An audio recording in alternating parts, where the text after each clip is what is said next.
Sunday, 6 o'clock, we host a little old show. It's called Dangerous Thoughts, where I rock the mic and Tyson talks the talk. We say what we want. It might give you a shock, but it's not shock radio. It's more than that. It's about people thinking and talking right back. We keep the mic open, everyone reports. We got different opinions on the floor. It's called Dangerous Thoughts, Sundays at 6 p.m. The subscript pirate might let you win to express your mind and get it off your chest. It's called Dangerous Thoughts. Tune in Sundays at 6. That's my 6. Sundays at 6. It's a backwards 6. Is that 6? No, is that a 6? Is that a 6? You're flip-flopping between a 6 and a D, but D6, yeah. Why not? You ever play that game where you say, hey, look over here, and someone looks at that, and then you get punched in the arm? No? Never seen that game? That's a good game. My buddy Pete always plays that game with me. He's like, hey, look down here. And you look, and he's doing that, and that means he gets to sock me. It's a great time hanging out with Pete. Good guy. In fact, perfect segue into the welcome to Dangerous Thoughts, everybody. But the perfect segue into one of our topics tonight, the right to be an asshole. Because Pete just constantly shows me this and then punches me in the arm when I hang out with him. But I love the guy. So how do you explain that? He's just got that sort of like, he's also alt-right Republican, super staunch Jesus guy, but just has this huge heart. And so how do you explain that, right? Humanity, complex creatures. We are more than our labels, right? Yeah, I mean, nothing seals a friendship like physical abuse. I agree. Yeah, it's true. It's true. Well, when you were younger, when you were running with your boys, did you ever just like punch each other in the balls, like as just for fun? Well, fun for me when I was the one doing the punching. Yeah. Not terribly fun when you're the recipient. No, it's terrible. In the locker room, the wet towel. Yeah. I was in a punk rock band, a couple of them over my life, and all those boys, we'd be drinking, we'd be partying, and then if somebody was going to leave the party, they would always try to punch as many people in the nuts as they could before they got out of the party. It was like a game. I think a lot of guys play that game until they get older. My balls are a little more sensitive these days, I think. I don't know if I could take a punch in the nards as well as I used to. Well, I mean, since Val broke your dick, I don't think added injury. This show is about the right to be an asshole. So yeah, go ahead and bring up that Val broke my dick. Val did break my dick. Poor Valerie. Everybody out there that listens to Dangerous Thoughts, thank you so much for putting up with us. But also prayers, to your God, to your higher power, to whatever you believe in. If you're a nihilist, pray to whatever the fuck, a broken bottle. But Val needs some prayers, needs some people praying for her, thinking about her. She's got some really, really, really bad stomach issues. We'll be checking into the hospital tomorrow at 5 a.m. Penrose Hospital here in Colorado if you want to form a little thing outside her window and go, come on, Val! Get your butt better! Heal your butt! But Val's not doing very well, and it sucks. So we're gonna do something about that tomorrow morning, and it'd be great if you guys out there listening to the show could put out some positive vibes for that girl because she needs it. Also, the topic of the show is changing your perspective, which I learned a big lesson on this weekend, and fantasists versus realists, and which may be the better way to come at life from a realist perspective or a fantasist perspective. But as far as changing your perspective, this weekend, not this weekend, but this week, I went back to LA and I was dealing with post-production on Star Crew and a lot of different of the creative department heads all have their different ideas about which direction and look and sound, etc., that the show should go in. We had some post-production flow, some you hire this person for a reason. But Joe Castro is going to show up. Maybe. Hold on a second. Joe Castro is our guest this week. Hey, Joe, how are you? Good. How are you? I'm good. Are you near a computer? Are you going to hop on? Yes, I am. To be honest with you, I thought it was 8:30. You thought it was 8:30. I'm in front of the computer right now. Yeah. So, tell me what you want me to do. Go to Gmail, check on the StreamYards link, and our producer will set you right up. And you'll be in about 10 minutes. So just jump on when you can. Click the StreamYards link, follow the little directions, and we'll bring you in. Okay. All right. Thank you. All right. Everybody enjoys a peek behind the curtain. This is how the show works. Yeah, everybody. And it seems like this week everybody has the right to be an asshole, right? That's our guest. Now, this is funny because I don't know how many of these shows that I've done over the years as a guest, people's live shows on social media. And I can't tell you how many times I've flaked on a couple of lovely people trying to host their show. And this is karma. This is absolutely karma happening right now. But cool, my buddy Joe Castro is an amazing director, writer, indie horror producer. The guy's made a million movies. And he'll be on in about 10 minutes. And we've got a few previews to show. He's the guy that did Terror Tunes. There's a whole, I think there's 5 of them now. But I remember watching Terror Tunes back when I was like 16 or something, or 20, or before I went out to Hollywood. And I remember thinking, wow, this guy's a sick effer, MFer. And so it was great to work with him. I did this movie with him called Xenophobia, which is a very like low budget horror film that knows exactly what it is and makes fun of itself and is quite a joy to watch if you're into that type of film. Blood and guts and splatter.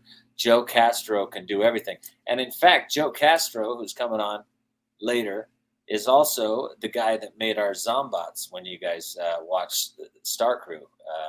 He's the guy that put all our Zombots together and put the makeup on Mr. Tyson Strasberg, my co-show host. So I don't remember where I was when Castro called. Do you? I don't know where we were, but I do remember perspective. But I do remember sitting in the chair and having Joe all over my face for 2 hours.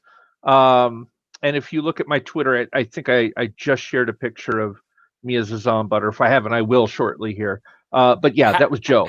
That was his work. How you said that sounded disgusting. I just want to let you know. The right to be an asshole, Manu. I sat there in my chair and I had Joe all over my face. All over my face. For a couple of hours. Well, people don't know that hair and makeup isn't just, like a 5-minute, put some foundation on and do a blowout of your hair. I mean, I didn't have any hair, by the way, Manu. Thank you. But all this had to go. Yeah, we did have all the Zombots shave their head. Thank you, Tyson, for doing that for us. I was happy to do it. It's just coming back to a rural part of East County with a bald head gave an untrue impression of me. Yeah, that's funny. That's funny. The biker guys are like coming up to you, patting on the back. Come on, let's go beat up some fags. They were like, okay, you're white, you're bald. I think I know what you are. And I'm like, oh, let's go bash them Jews. I'm gay and I really don't care for white people. Let me just, so, really mixed messages. Yeah. This is a recorded show, so if they go back and make their own little shorts, they're probably going to cut those little bits out and take them way out of context.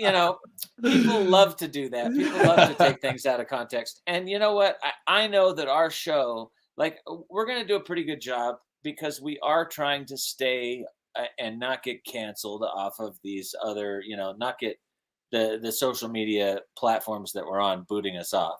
So you did notice MFer earlier, and the jokes that we make are absolutely in jest and not neither me nor Tyson wants to bash any Jews or fags. In fact, we're both fags. And are you Jewish? Me?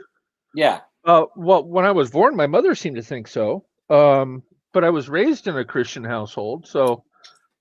Yeah, I know you're not. You didn't have the brisk.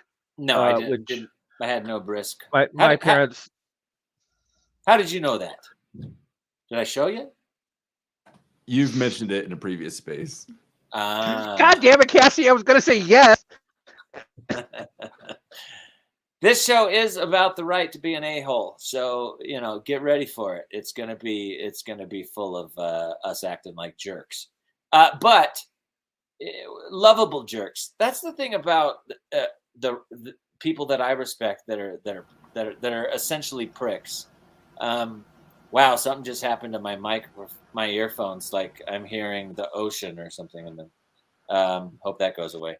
Sorry, I had some issues with mine. Reset my headphones. My apologies. Oh, no problems. No problem.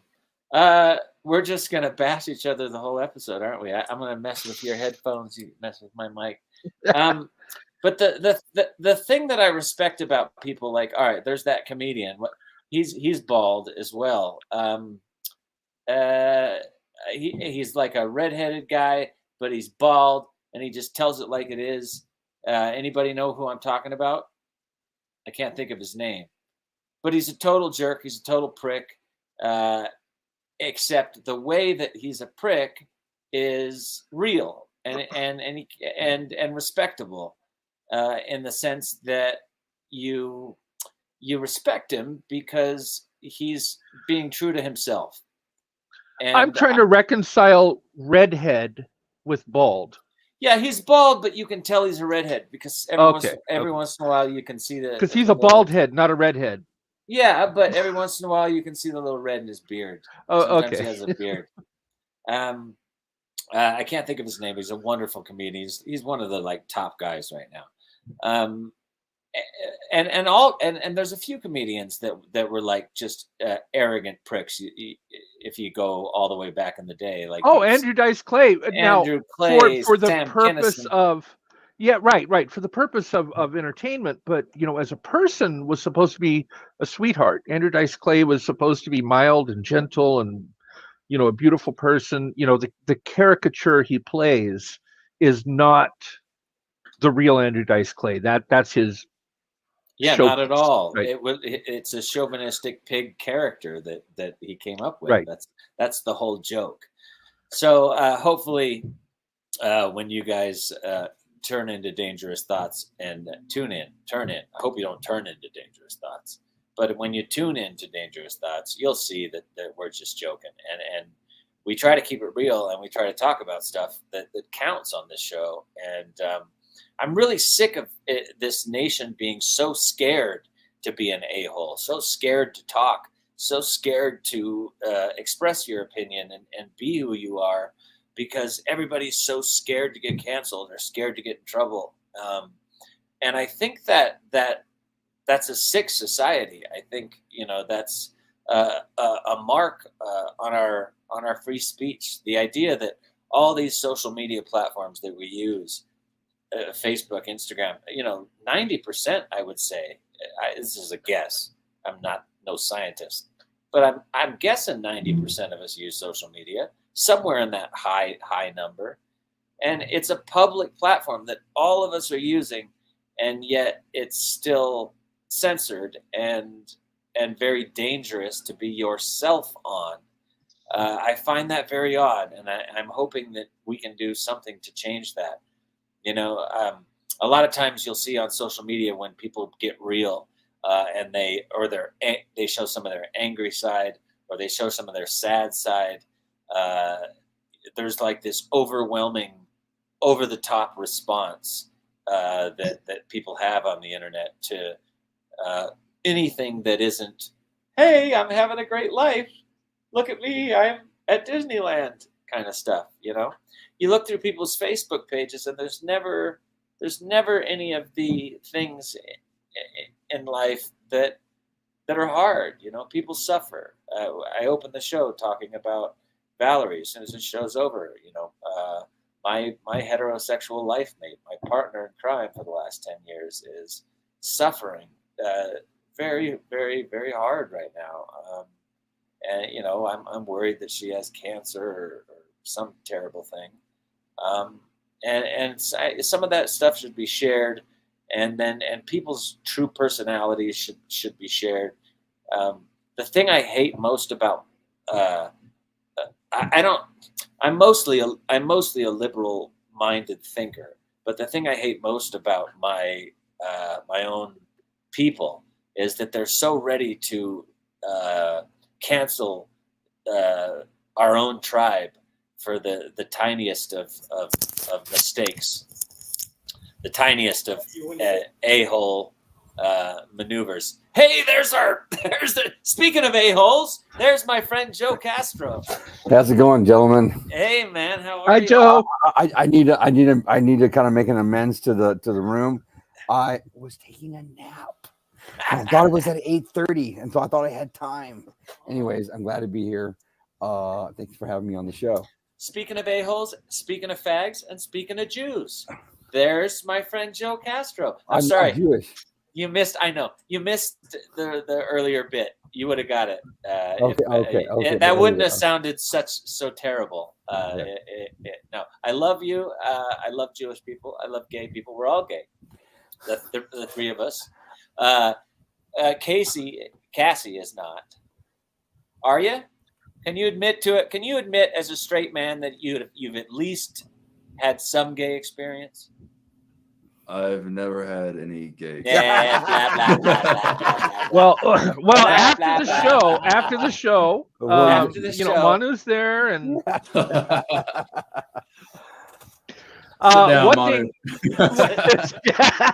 one thing, Joe, I wanted to tell you, by the way, hi and thank you. I got to spend the weekend on the set of Star Crew, and I remember sitting in the seat, and before you joined the show, I said I had Joe up in my face for 2 hours, you know, putting on the He said what he said was, I had Joe all over my face for 2 hours. That's what he said. I was like, up in my face. Yeah. Up in my face. Joe, I'm going to text you the photo of me after you were done. You know, it was beautiful. It was beautiful. I loved it. Joe did such an awesome job on our Zombots. They were, in fact, I wish we had like 3 more days of shooting so that we could have featured those beautiful makeups that you did. I think you'll still be happy with what we got on camera. But boy, that makeup was wonderful. Thank you so much. Yeah. So this is Joe Castro, and the topic of the show tonight is the right to be an asshole, changing your perspective, and fantasists versus realists. But let's show people a little bit of Joe's work. Joe's a writer, director, visual effects master, visual effects legend, and we have a couple of previews of some of his films. Can we play a couple of those? Hey, look at me. What are you up to? This is not cartoons. It's terror tunes. This is where it all began.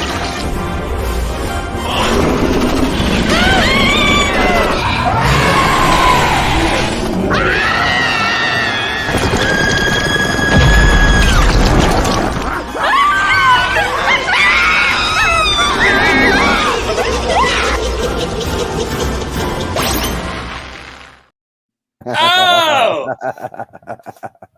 it was Terror Tunes 5. Are you on 4? We're on 4 right now. Yeah. That's Oh, good. that looks great. Yeah. Oh, why didn't you So call me? who's in the mood for spaghetti tonight? Yeah, that was awesome. Yeah. I remember watching Terror Tunes, the first one, when I was younger, and thinking, look, this guy is one sick MFer. Who made this movie?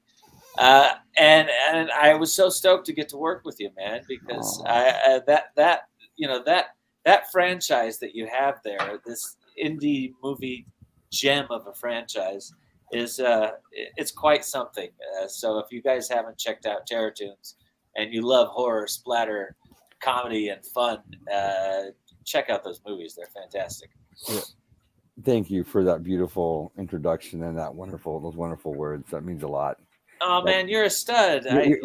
Most people don't know, but we shot the first movie for $2,300 in 3 days over Easter weekend. And when it came out, it was, I kid you not, it was literally sitting on the shelf, like 8 units of it next to Pirates of the Caribbean.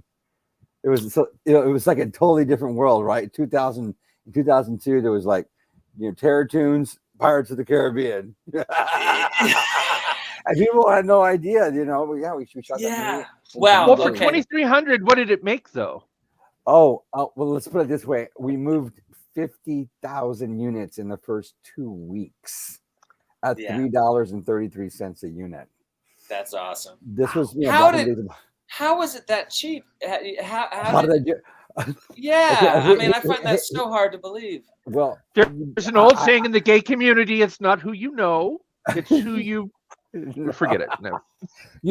It was my husband who I made them and produced the film with. We worked on this little micro budget independent film in Austin, Texas. It was directed by a very talented director. His name was Kelly Green, and he made a movie called Attack of the Bat Monster. And it wasn't a horror movie. It was about the making of a classic black and white science fiction movie back in the 1950s.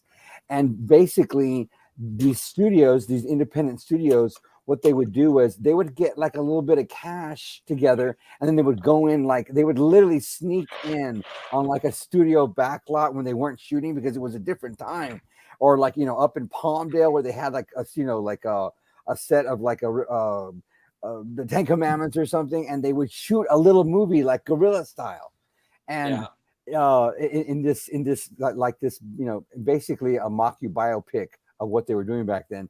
They had like this writer who was on like meth at the time, whatever meth was, speed, and he wrote the first 30 pages of the script, and he like ran it to the set like the first day of filming. They didn't even know what they were getting into.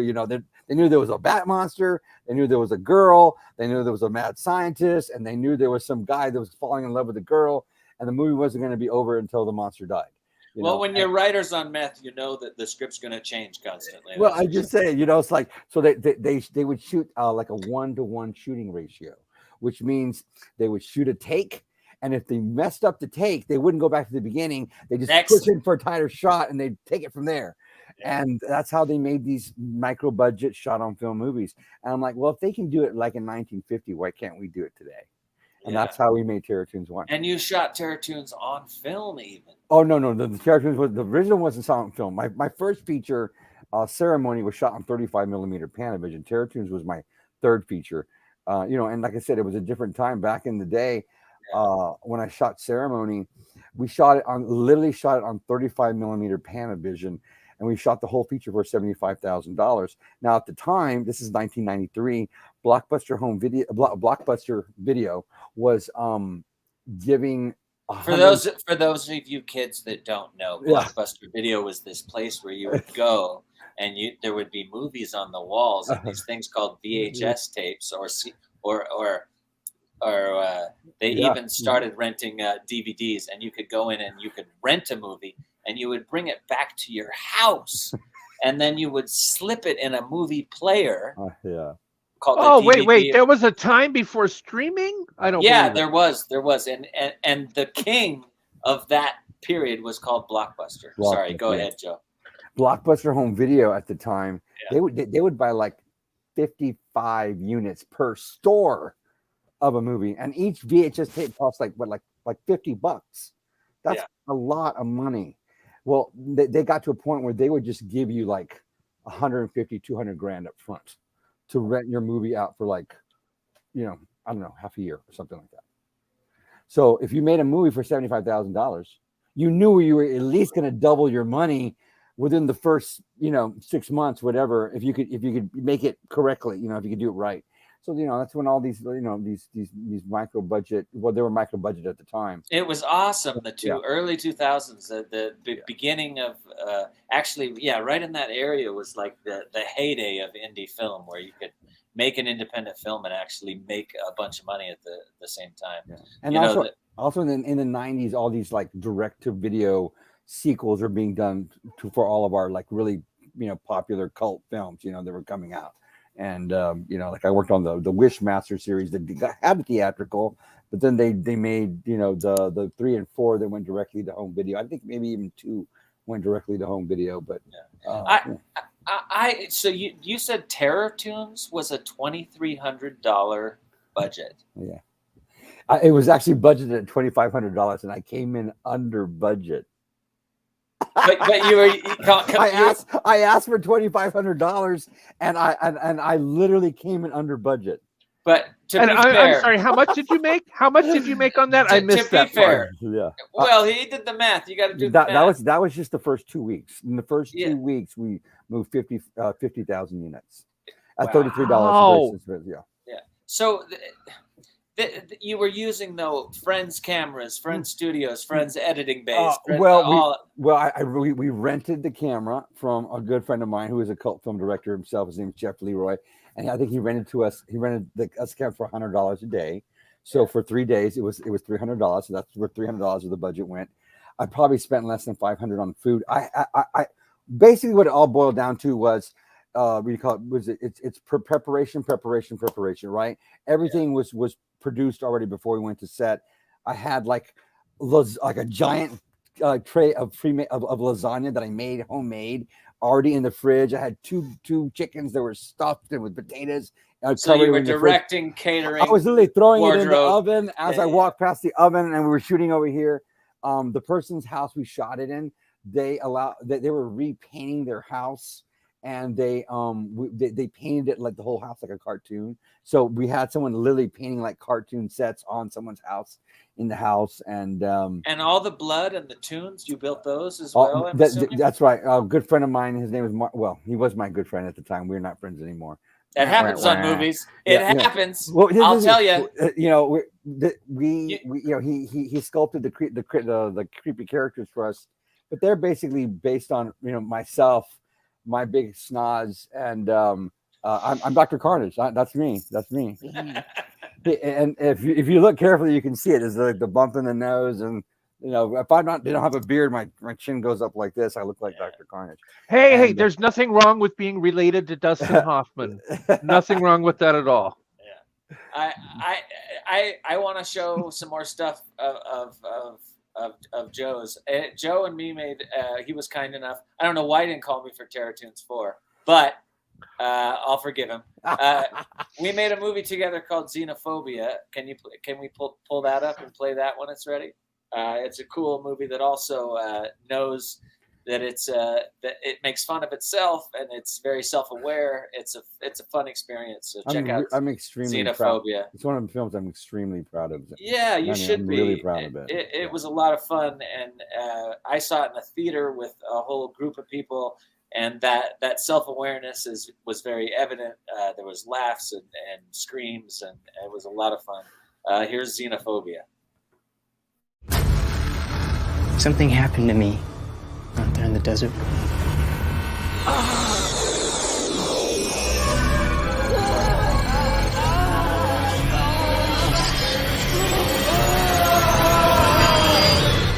No one believes. I'm at the remote location.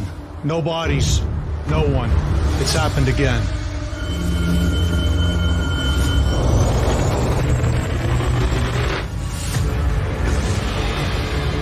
It's all true. We are not alone. They live among us. They walk amongst us, imitating what we do. What are we supposed to do? No one believes us. I mean, we have no proof. have multiple species. They breed with us. They eat us. I know they implanted something. Is anybody there? You have a mission to complete. You are all chosen.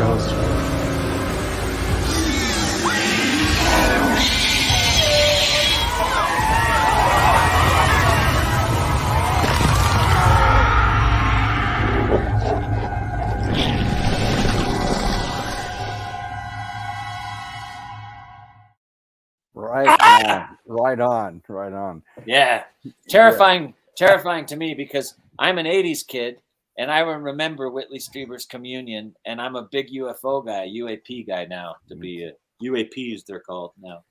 So I think, and so is my co-host UAP, Tyson. what does that mean? What is UAP? UAP is the Pentagon's new word for unidentified aerial phenomenon. They want us to call them UAPs now. And if you haven't been keeping up, the Pentagon has released like 160 videos of UAPs. They've admitted they exist.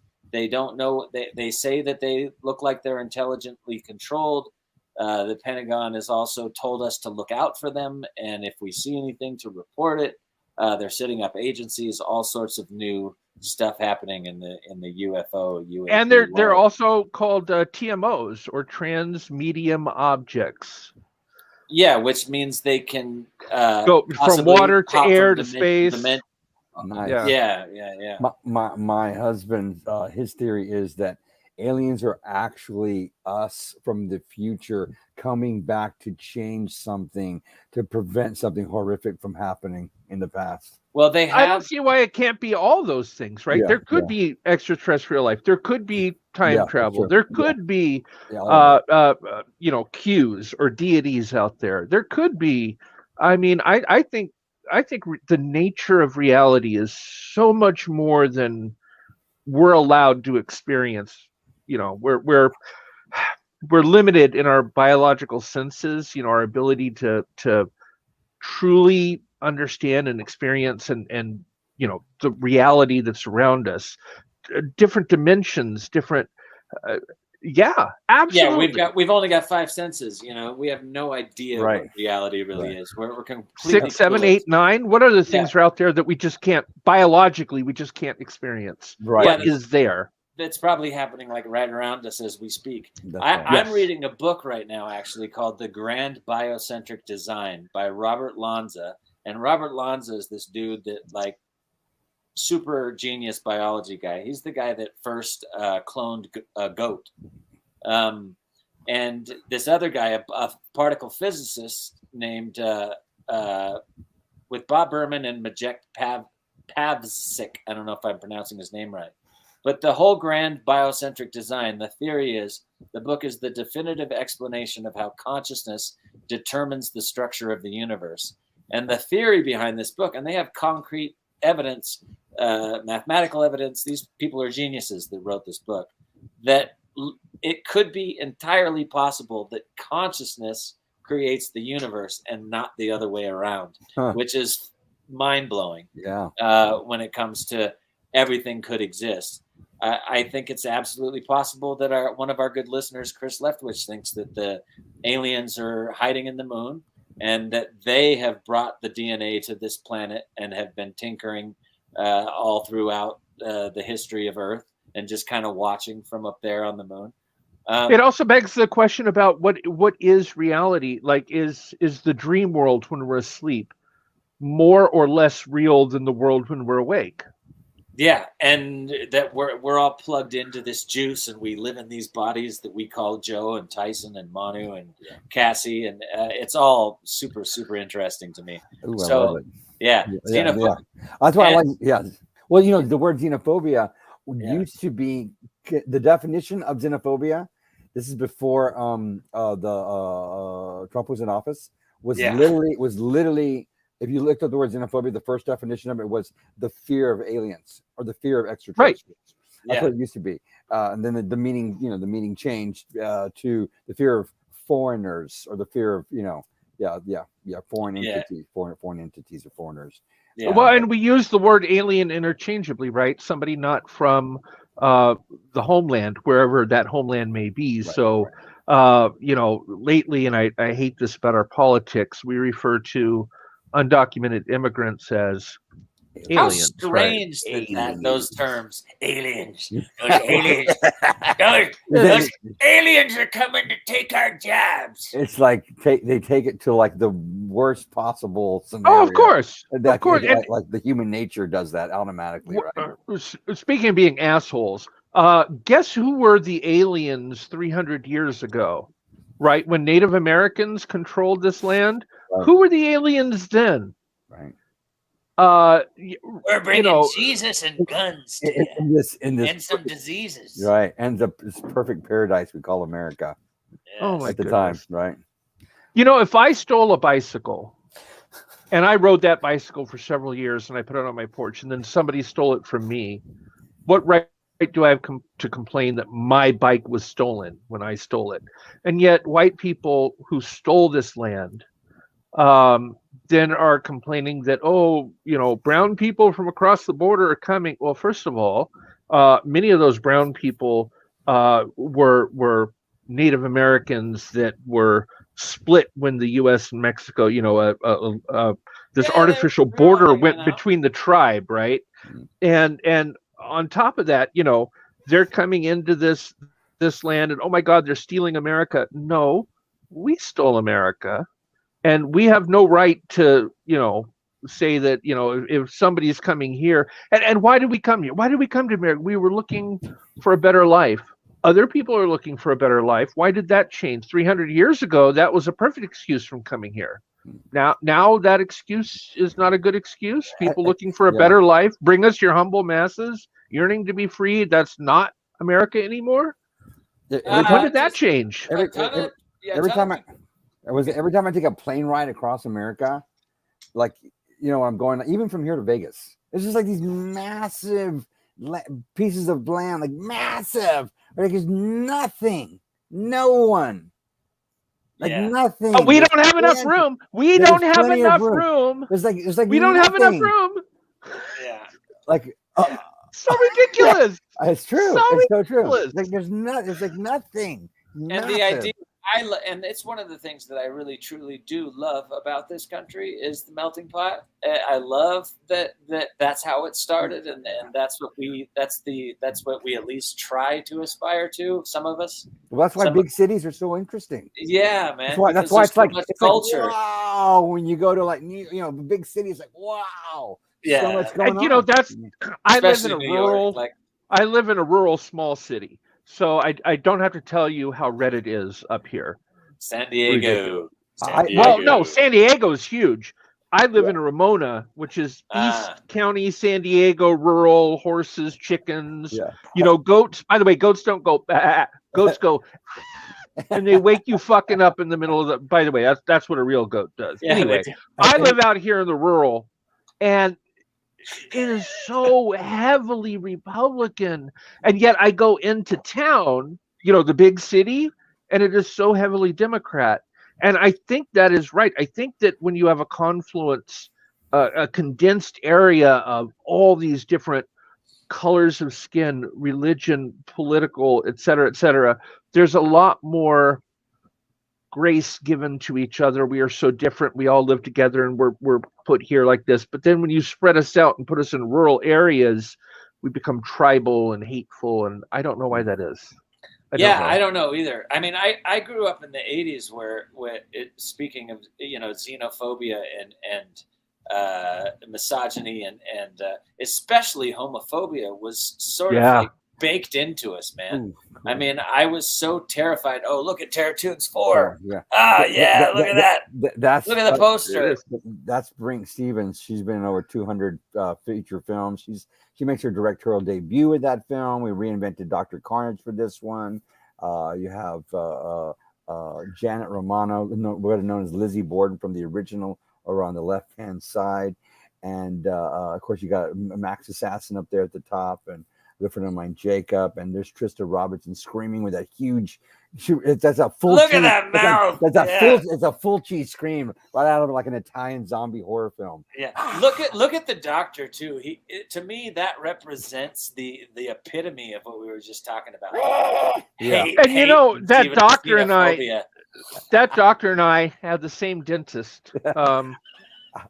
I'm working on that. I'm working on that. I wanted to say, in the midst of all that, we're talking about separation of different tribes of people. Have you ever taken someone from like a rural area and introduced them to a new food, like Thai or like a Korean barbecue or like something funky, and they take a bite and they're like, "What is this?" It's like a flavor they've never encountered. I had a good friend of mine. Well, he's a good friend of mine.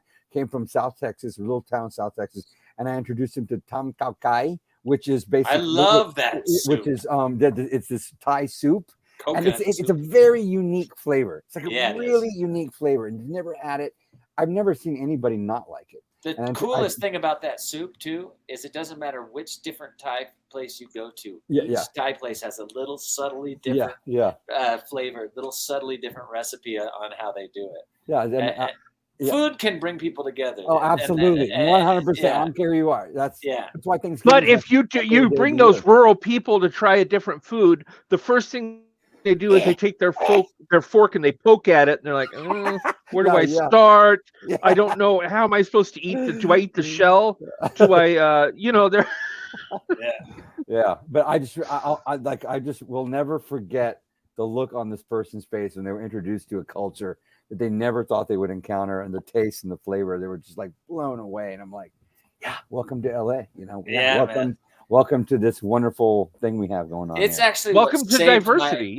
It's what saved my day the other day. I opened the show. I think I spoke a little bit about this. No, maybe not. But I had this horrible week in LA recently. And it was all about post-production and getting my post-production flow together and my whole team together on Star Crew and getting them all on the same page. And we had post-production problems, but we faced them all. But I had one of those days that was just like everything that could possibly go wrong and every argument you could possibly have. It was all awful. It was like just one of those days, you know what I mean, where you just want to give up. And I went into this Thai restaurant right around the corner from my house at the end of the day to just like chill out and relax. And they brought me my food and it was lovely. And I was like, I realized, and keeping with the topic of the show, about how you can change your perspective, because that food came to me and I was looking at it. It was chicken and broccoli and garlic rice. And I realized, wait a second, Manu, you've just been able to go around all day working on a film that you were blessed to get an opportunity to make with a bunch of artists that you absolutely love. And you're jumping on a jet plane tomorrow morning to go back to Colorado and hang out in the Rocky Mountains. Life isn't so bad.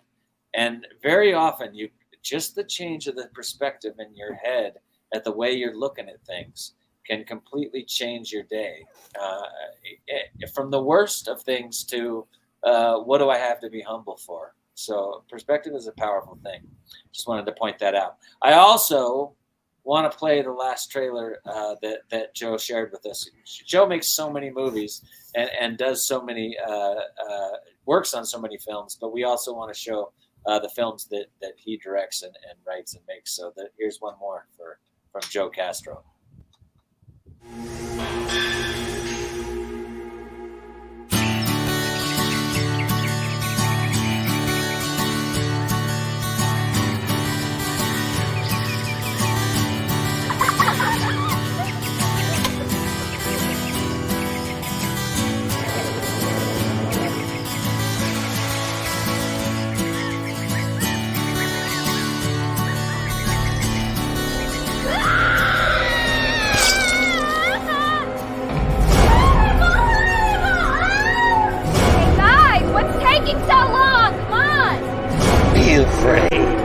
Very afraid.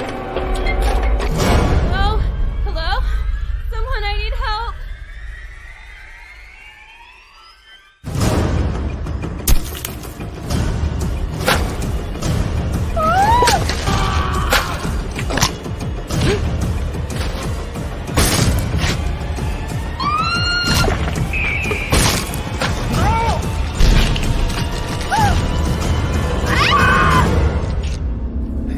buddy.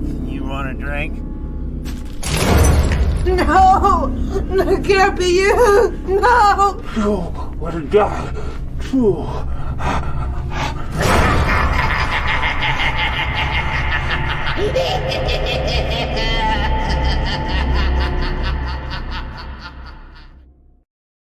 Thank you, Manu. And I want to Oh my God! I just want to thank Cassie and thank you to Tyson Yeah. for showing that. You know, I just that film just. Do you actually have 100 body counts in that film? It's actually 155. My husband and I have the Guinness Book of World Record for the highest body count in a slasher movie because of that film. And we've had it for 12 years now. And it has 155 kills. If you don't like gore and you don't like seeing people die, do not watch. You might want to skip that one. You can. I like. It's uncomfortable for me to watch, and the I'm watching it like this with people. Oh my God, did I do that? Oh my God, stop. You know, and there's a lot of like full frontal nudity in the film. We have everything. It's just like You go over to Joe's house and you see, like, you come in and he's got like body parts on the floor. There's legs on the wall. He's like usually working on something that looks like a dead. You can't tell, but this is harvesting. There's a pig head right there. It's like a skinned pig head here. Yeah. It's But he's absolutely brilliant with these, and I can't wait with Star Crew when we get a budget to start doing some of the splatter. When do we get to see what we shot? Well, what happened is I didn't realize how much CG costs. So we actually had to raise another $100,000, and my visual effects coordinator sat down with me and he goes, Manu. This was at the beginning of the year. Okay. He goes, you can. I'm going to do this for you. I'm going to set up a great CG VFX team, and I'm going to do this entire film for you. This proof of concept, and we're going to get this show off the ground. But you need to raise either another $1 million. If you want it done in the next 3 months, which is when I wanted it done.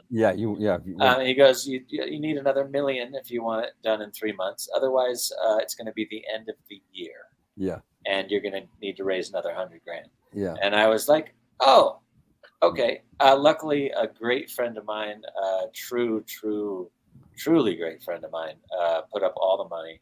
And so at the end of the year, we'll have VFX done, a couple more months for sound design, and then we'll go try to sell the show. Excellent. Because I love what I saw when I was on set, and I love all that I don't know everything about it. I know it's kind of a hush in some things, but I'm really excited for it. And that saved Manu so much oral copulation. He didn't need to go there. I can't tell you. My VFX coordinator's name's Mike Phillips. Look him up. Watch his movies too. That I can't tell you how much I'm going to owe that guy because he's put some of the best. We've got people working on the CG that are like 40-year vets that have done everything from Terminator to Ghostbusters, etc. And they're working slow, but I don't care as long as it comes out great. That's all I care about. So, I am so excited to see Star Crew. I am chomping at the bit, and I think I want to sell a show. I want to get a whole series, man, so that everybody can come to work.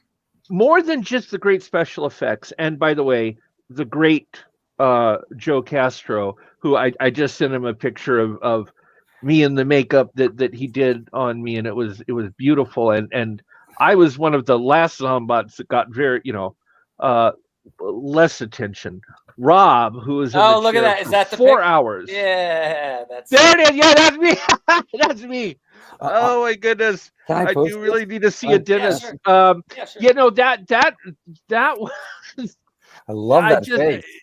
Oh, thank you. But you did. But it's your creativity, and that with the creativity of the visual artist and the guy who did the miniatures, and oh my God, it's so great. And then above all that, if you take all that greatness and set it aside for a second, the writing, the story it tells is just brilliant. And I it's can't funny. wait till they all get married and we get to see all this talent on the screen.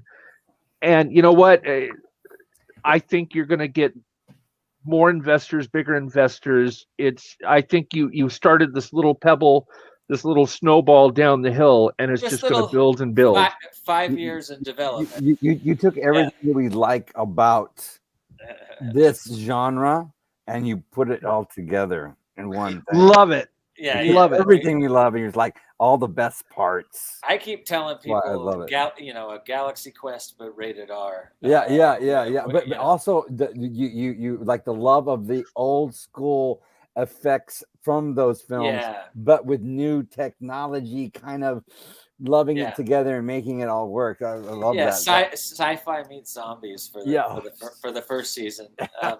But they have this powerful device that can take them to all sorts of dimensions and stories. So it's a hugely, it's going to cost a lot of money to make. But we have some really powerful people in Hollywood already interested.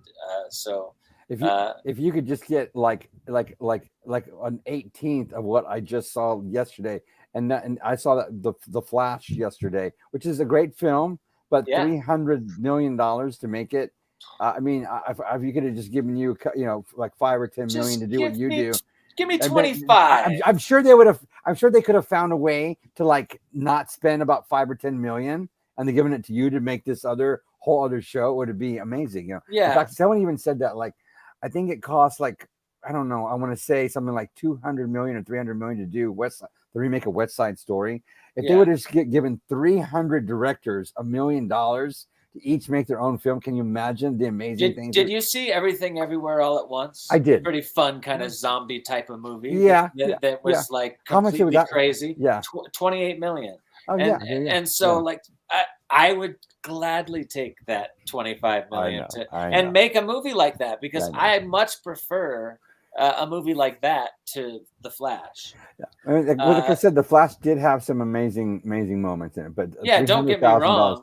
Is a lot of money. I think it could have been about at least 30 minutes shorter, which would have saved them. There it is. They could have given you the money to do that. Do you know how? I'll call Ezra. I'll be like, I'm saying, shorten the next one. It was 2.5 hours long. They could have cut 30 minutes out of that film. It would have been appropriate. It was a little long. Yeah, and then do you know how many times I've been entertained by Ed Wood movies that cost nothing to make? I mean, Ed Wood. Yeah, Ed Wood. But you still sit there and he's probably worth more now than he ever was when he was alive. Yeah. But I mean, there's entertainment value. Look at MST3K.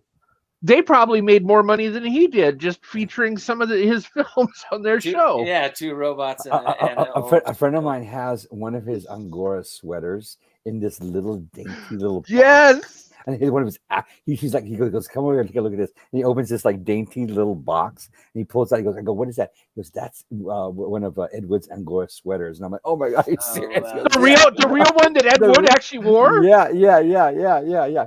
He's like really hardcore Ed Wood fanatic, and he has a whole bunch of his stuff. That's my God, Glenn or Glinda, right? That's what that's Glenn from. Or Glinda, yeah. I'm an Ed Wood fan too. I also love the biopic they made on. Oh yeah, I think Tim Burton did an amazing job with that. With Johnny. Oh gosh, I love that film. Really. So if hey Cassie, if people want to join the show, they want to ask some questions, if they want to come on live, they send a DM to @SubscriptPirate, right? On Twitter. Yes, on Twitter. 2 people, maybe more. Let me check. Yeah, let's bring some people on if they want to ask us some questions. Oh, and I'm loving that turtle right there. I love that turtle. That is brilliant. What's that for? I just molded that yesterday. I had 20 minutes to mold it, and that's for a movie called Giantess Attacks the Turtlenator. It's basically a kaiju film with a giant woman fighting monsters. And my friend Jeff Leroy is producing that and directing. You whipped that out in 20 minutes? I love that. Well, no. I molded it in 20 minutes. Oh, you molded?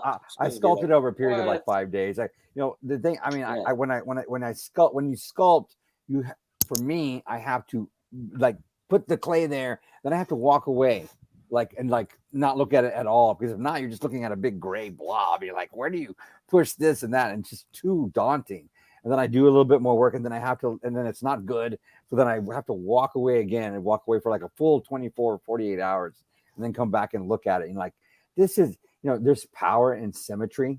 That's why we like the people that we consider beautiful, or like, if you look at, they have very symmetrical faces. So symmetry in sculpture works the same way. I'm always trying to make everything very symmetrical, and it's hard, man. It's hard. The little bits, like one side of your nostril flares this way, and one side of it flares like slightly like diagonally that way. It's like there's little things like that. I'm always looking at, like, you're trying to move the clay around, and it's a daunting task. You know what that reminds me of? It's like an evil version of that turtle in Never-Ending Story. With that snapping turtle. That's right. You're waiting for that thing to sneeze on you, right? Yeah. So sneeze and then eat you. This one. So this is they're called an alligator snapping turtle. It actually has the texture of an alligator. Yeah. It's a specific. I see on its head that it's got scales and such. Yeah, it's got scales all over it. And honestly, I so miss those films. I miss those beautiful sets with beautiful practical effects and puppets and all those. It's a lost art that not many people even have. Know anyone that's doing it anymore. But I would want to mention that the new the Star Wars stuff that Disney's doing. The Mandalorian. They're bringing back all this stuff that we love. Practical mechanical masks on people. They build that full scale Rancor head for the show. Yes, and there's all these miniatures as well. Miniature everything. Yeah. So it's finding its way back. It's finding its way back. I think there's more of it now than there's been in a long time, and practical effects will always have a special place in everyone's heart. And I think it looks better when you have a real person in a real makeup as opposed to a digital.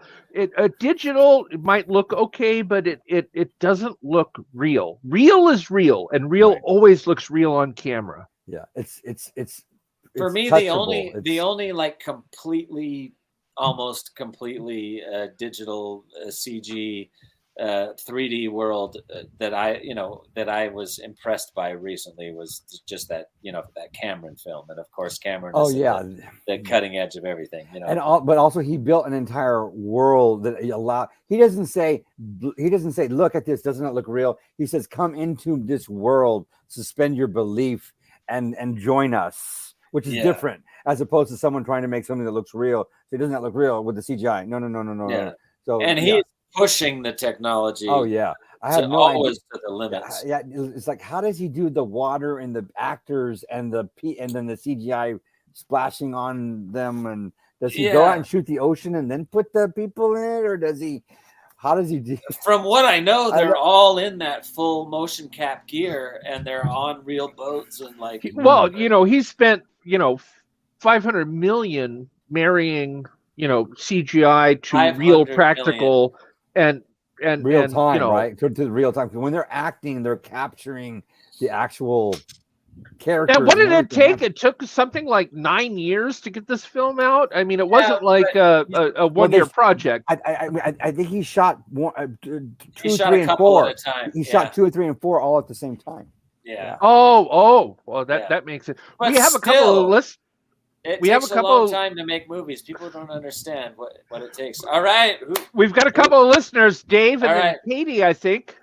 Dave, I finally get to see you on camera now. Hold on, just to be clear, Dave is in the same location as Cassie and Manu, so he's got to spend some time there on site with them. I never get to see Dave because he's never bothered to come to Southern California. Well, there was the plan, but all right. You need to come here. I got to see Joe because I was where Joe was, but I never got to see Dave because, I guess that's a two-way nobody street. likes Tyson. Poor Tyson. It's only a matter of time. Poor Tyson. All right, Dave, what's up, man?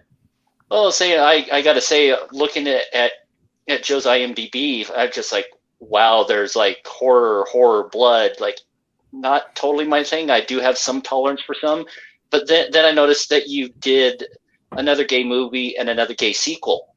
I did. Yeah. Can you like talk about that a little bit? How that was? That's like a 180 from the trailers that we saw earlier tonight. Yeah, Thank you for bringing that up, and hi, Dave. Very nice to meet you, and Katie. If you don't know what another gay sequel is or another gay movie, it's basically a parody of American Pie, but with 4 gay guys trying to get laid. And but then to even take it one step further, the director, who's brilliant, Todd Stevens, a good friend of mine, he took it one step further, and he also threw in like all the practical effect humor that you see in the original Airplane movies and the Naked Gun films. So he brought so you got 4 gay guys trying to lose their virginity on spring break or whatever, and then you bring me in to do like crazy practical effects. I did things like Todd Stevens is in it. Todd Stevens is from Kids in the Hall. He plays one of the lead character's father, and he gives his son his penis pump from like the 1950s or something, and it looks like an old toaster, and it looks like kind of like an Art Deco, one of those old toaster looking things, and he catches his son using it, and it's like malfunctioning and there's steam coming out of it, and when he pulls it off, his penis like literally like a pencil. It's like. And so they had me make like literally like a pencil, like a pencil, and stuff like that. There's even a scene where one of the lead characters is a tough lesbian. Let's put it that way. She's a tough lesbian is what I'll call her, right? Yeah. And her name is Muffler, I think. Muffler instead of what is it, Whistler, right? It's Muffler in the film. No, and, Stifler. Stifler. It's Muffler, and they do these shots in the movie from inside her mouth because she's always going like this. So they had me make the inside of her mouth so you could see her point of view whenever she's sticking out her tongue. And I did a great mechanical tongue, like a big long tongue. A practical thing that sits in front of camera. The camera, right, looking out. And then, but then I also made a giant puppet tongue that could be operated from the side, so you get these great profile shots of her big tongue. But I did all kinds of fun stuff in that film. I know there's one scene where there's 3 guys who are having a 3-way, and they, instead of using lube, they use super glue, and one of them puts the super glue on his hand, and he smacks this guy on the ass, and he can't pull his hand off his ass, and then he rips it off, and the skin comes off with a perfect handprint of this guy's. You know what? I think I would like to see, him it not come off and just, have to walk around town with his hand on the ass, with a coat. That reminds me of that true story where you remember that girl, she super glued a guy's dick to his stomach because she was angry at him. I think I remember that. Yeah. He had to do like a handstand to pee. Hey, that's better than Lorena Bobbitt. Better than Lorena Bobbitt. I'd be willing to bet money that one of Joe's movies has a penis getting cut off. In it. Maybe even 2. No movies. I don't think none. I don't think I've. Never. Wait. Actually, I just did an on-camera interview for the re-release of a movie called Hell's Highway, and if you haven't seen it, you should definitely see it. It's a great cult film. But what's his name? God, he's gonna hate me. He's gonna be so mad at me for this. The guy from the big porn star, Ron Jeremy. Ron Jeremy's in it. Yeah, and this girl who's she's supposed to be the devil in the film, cuts his penis off. And I don't think I actually did the gag on set. Oh, you didn't do the gag. I really didn't. Oh wait, I just did. You're right. I just did one in a movie. I've done maybe a couple, I guess. I told you. Now, to be fair, a brisk doesn't count. I just did a film with Marcel Waltz, the director, and he did a scene where this guy gets his penis cut off and then thrown back at him, and it hits him in the face. Which is, it's just awful. Just dick slap. His penis cut off with your own equipment is hilarious. Right in your face. And I try to get him to do some shots where I flung it like underhand real fast so it would spin and I try to get it in slow motion, which was like because it went past the camera. We tried. I think we spent like 15 minutes trying to get the shot, but eventually we just used a tight shot of the person's face as this very elastic silicone, There's off actually penis this smacks him in the wonderful face. movie that I saw. It's a comedy that Ben Stiller made a few years ago, and it was all about these 4 kids that went out camping, and the kid accidentally, while he's drunk, cuts his penis off, Ooh. and then he gets sent off to the hospital, but they forget the penis, and so the other kids have to get the penis back on time. Oh, that's wonderful. And it's a hilarious film. I can't think of what it's That's called. hilarious. It was on Netflix, and the logo for the film was just an eggplant emoji. And nice. I so wish I knew the name of the film. I need to see that. Yeah, it's really funny. It's really funny. I'm going to end with this to finish answering Dave's question. That was probably the most fun experiences I've ever had in my entire life, working on another gay film, another gay movie, and another gay sequel. And but there's everything in those films. Zombies. I even have giant crabs. The crabs you get from sexually transmitted disease crabs. Well, I had to make these big I had to make mechanical puppet crabs because they all get crabs at one point and on spring break in Florida. And that's just a lovely experience. But yeah, no, nobody. I'm telling you, nobody loves crotch crickets. Those are not good. I've never had them. Thank God. Oh, I'll tell you. Scary. That was like a 70s thing, I think. It's still going on. I bet it's I'm still sure going. people still get it, but I think it was much more prevalent back then. Well, if you have like Manu, I know has hardwood floor. I have shag carpet, so they're more attracted probably to my. That's a good metaphor. My home. That was a good, safe Facebook metaphor. I think we'll stay on Facebook this week. Maybe. Dangerous Thoughts always devolves into penises at the end of the show. So here we are. But I can't. Don't you think there were more penises on film, like in regular mainstream films in the 70s? And than there were, than there are now? What happened to? Has anybody ever seen Caligula? Hello. Yeah. All of a sudden, it's okay to. Yeah, it's okay. It's one of these things that we really need to work on because every film has got all this female nudity, but you can't show a dick. It's like a dick is the most evil thing in the world. Did you ever see that movie Ghost Story? It's a movie called Ghost Story, and it stars like all those famous film stars from the 1950s.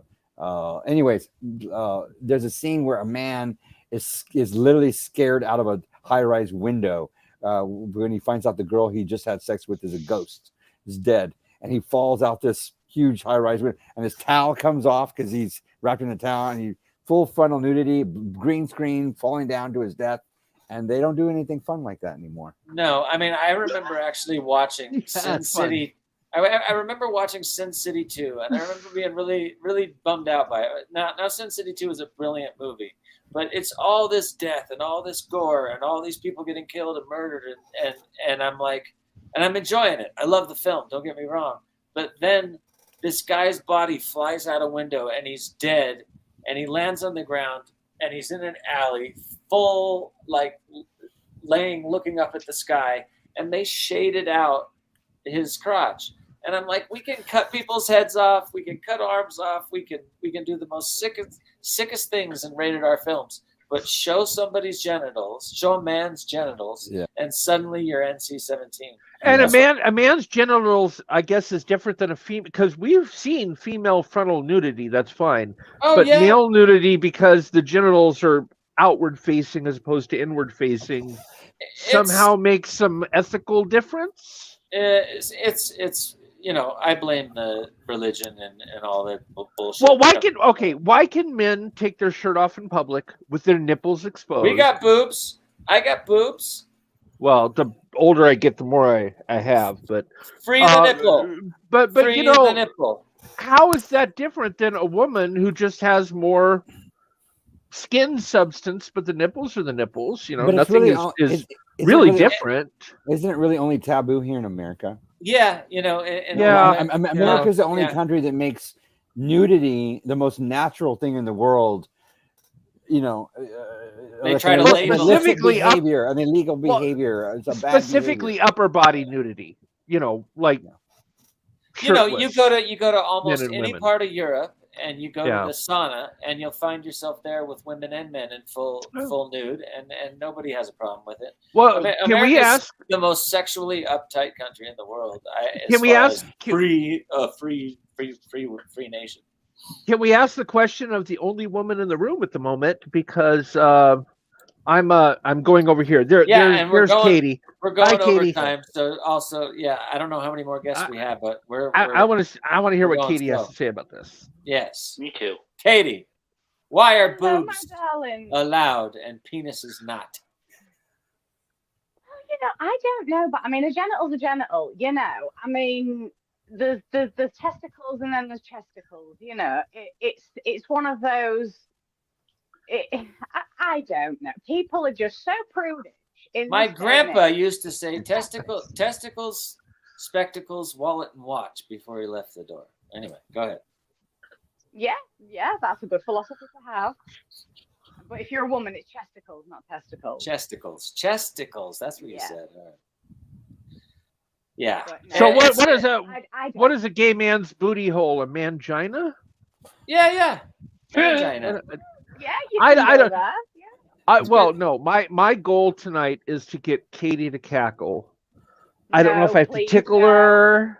Yes, we need to get it recorded. We need that. No, I am so glad I was muted earlier because I was cackling like crazy. I nearly fell off my bed once again because I was cackling so much. So no, please don't.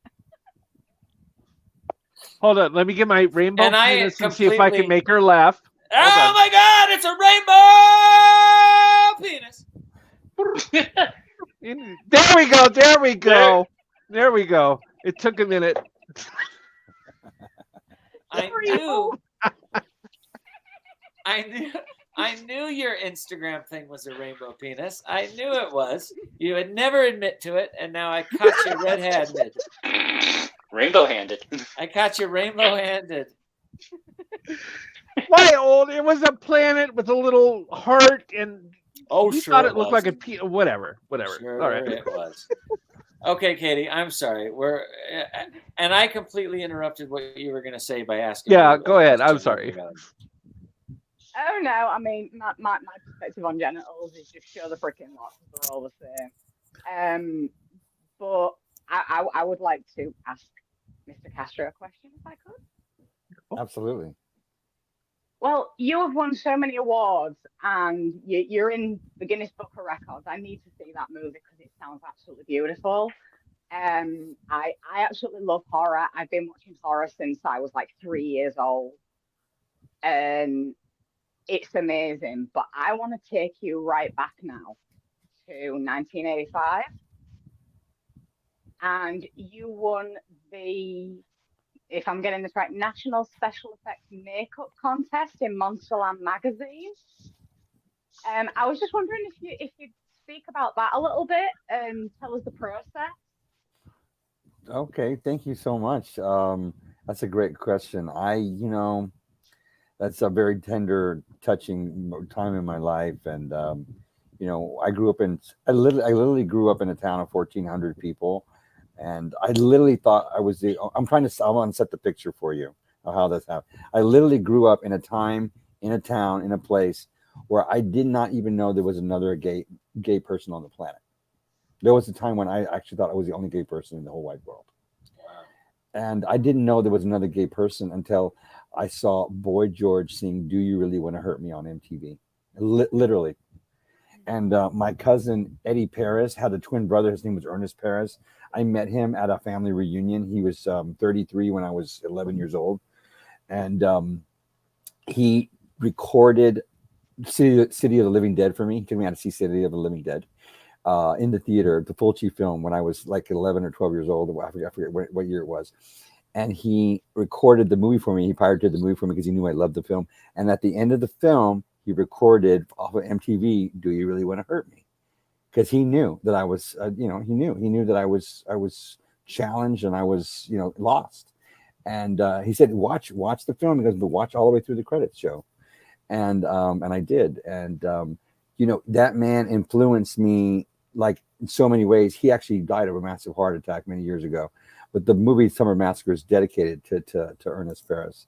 or Eddie Perez, and Eddie bought me a magazine that taught me how to make a rubber mask. It was called Cinemagic #6. And as a youth, in my youth, we had pen pals, and I did my best to learn how to do this stuff. And I don't know if anybody here knows what Monsterland magazine or Famous Monsters of Filmland. Grew up reading that magazine. Well, the editor of that magazine, his name was Forrest J. Ackerman, and Forrest J. Ackerman is the reason kind of why we're having this podcast right now. He was the first sci-fi horror groupie ever. When he was young, he literally snuck onto the back lot at Universal Studios to meet Bela Lugosi.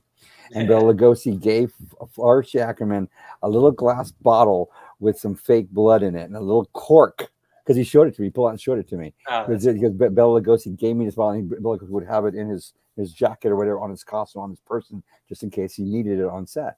And he gave him that bottle. And he also had, if you watch the old black and white Dracula film, Bela Lugosi wears a ring when he says, "Look into my eyes," and he hypnotizes, his victims or whatever.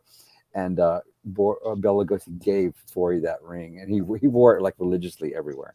Anyways, go ahead. No, finish. I'm sorry. Finish. Shut up, Tyson. Shut up. I want to say the story. Finish. I thought you were done. Finish. So these are these people in my life literally pointed me to learn how to do this stuff. I would not have learned how to do it without them. I had no one in my life. I grew up on a goat ranch in Helotes, Texas. A gay child that had no idea there was not even another gay person in the world, and all these men tried to shape me and mold me because they knew I was a lost soul. And because of these men, I had the opportunity to buy this magazine and meet these people and enter this contest. But no one told me, "Joe, you can't do that." And so I also, I don't even know how this happened, but a mile and a half up the road from me, there was another young man. His name is Kevin Williams. He's still my best friend to this very day. He also wanted to make special effects in horror films. He went on to pursue another career, an amazing career, but we're still best friends today. And he's actually the young boy in the photo that was taken of my makeup that won me that contest. But that contest opened up all these doors for me. I came out to Los Angeles, and that was part of the winning the contest. I got to come out to LA and meet all these people. And, everybody in LA that I met knew I was a young gay boy, but I wasn't out to my family, and even I wasn't out at the time.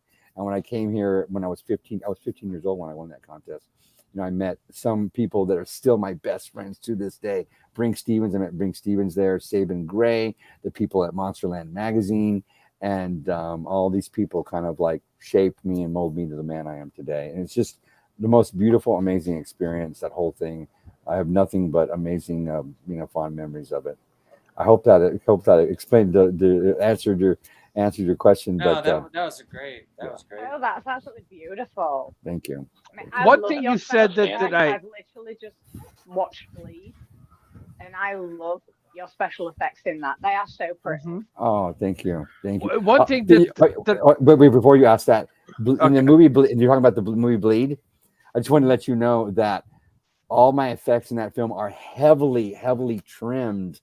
Even though they're in there in moments, but they had to be heavily trimmed because they had full frontal nudity in the film. And at the time, the MPAA had to rate everything that went into Blockbuster. So if you wanted to show a penis, you had to trim out blood. That was just a way. So I wish there was a director's cut of the film that would have there's so much more gore in that film. But thank you very much for bringing that up. Yeah, go ahead. Well, we also had this show is about the right to be a prick. And I think we've started something. We've got to get the prick back into rated R movies. Go ahead, Tyson. Well, we're so far away from the Boris Karloff reference that I was going to make that it probably wouldn't connect now. Go ahead. So, one of my favorite lines, I love this. In the movie about Ed Wood with Johnny Depp, when he goes up and the kid wants an autograph, and he says, "Oh, you were such a great sidekick to Boris Karloff," and there he is, sidekick, Karloff, and he took the paper. fuck you. He doesn't deserve to smell my shit. I remember watching the film and I fell out of my seat laughing at that point. That was probably the highlight of the film for me. Do you remember, by the way, Joe, do you remember that scene? I do remember. Yeah, I know exactly what you're talking about. Yeah. Your love for Ed Wood. And now I didn't think you were the guy that was going to get us booted off of Facebook. I thought it was going to be me. I was quoting a film. Quoting a film. It was a quote from a film. My little connection to Ed Wood, the movie Ed Wood, is I was actually working in the shop that built the giant rubber octopus. No way. That he fights with in the pond. They're like, keep going. Yeah. Plan 9 from Outer Space, right? Yeah, that was done here in Van Nuys at a special effects shop I was working at the time. And Plan 9 from Outer Space is the one with the octopus, and Bride of the Monster was. No, the studio took all that stuff, but Ken Hall oversaw that stuff. Yeah, he went in and hand rolled each one of those suction cups. Which is like a full day of nothing but suction cups, and I don't even think they had but like 3 days to build it. Yeah, it was like fast. Everything was very fast, and So, one of the things I want to say before we cut we're 22 minutes over time. We tend to do that on this show, but I want to thank my guest Joe Castro this week, and thank our guests Dave and Kat and Katie for coming on and talking. Joe, is there anything else you want to tell people on where to find you, where to find your work? Anything else you want to plug before we get on out of town? Absolutely. I just want to say, first of all, I want to thank you, gentlemen, for putting on the show and for being patient with me coming on today. And I just want you to know that this is very important work, what you're doing. This is how, you can have art, but if you can't get it to the viewer, it's, there's just, it's lost. And so I really appreciate you bringing me on the show and for what you do. But ultimately, if you want to find me, come to Instagram and do at Joe_Castro_director. And I'm on Facebook every day. You can reach me at facebook.com/Joe.Castro. Send me a friend request, but also send me a message. Say hello and let's make a movie. And if you want to see all my work, you can go to terrortunes.tv. You can see all my films there that are uncut, uncensored, and unrated. Yeah.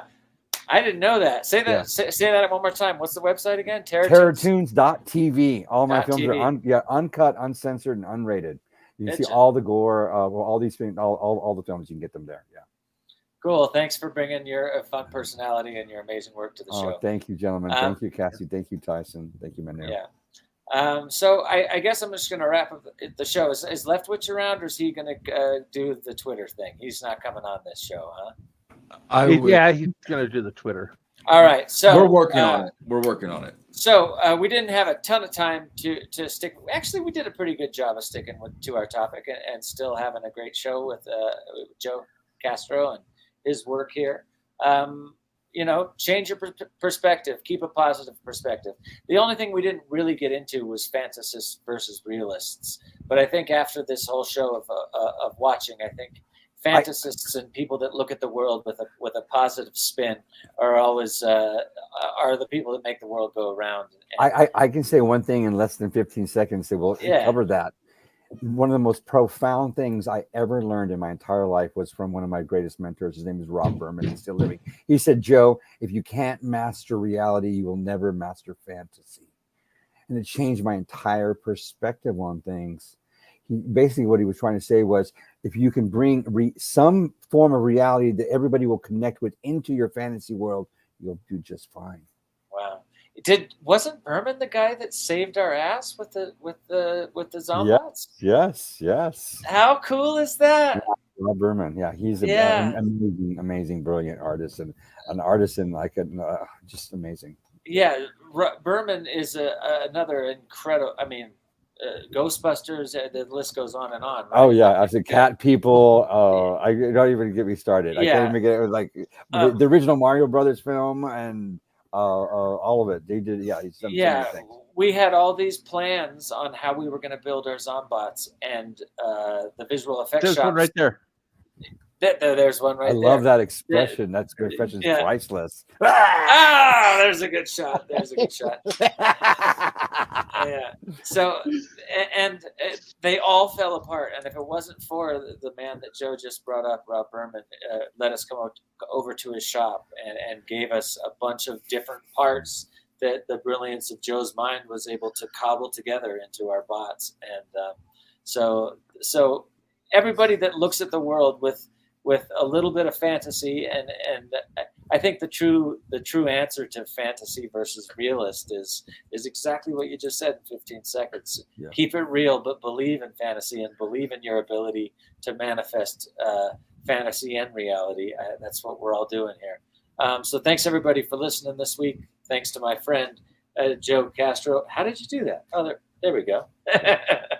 And we'll see you on Dangerous Thoughts next week with a new guest and a new topic. Thanks for tuning in, everybody. Join us on Overtime on Twitter Spaces. We'll be there right now, and we'll talk a little bit more about the topics. And then I'm going to go home and check on Val. So we'll see you guys next week. Thanks for tuning in to Dangerous Thoughts.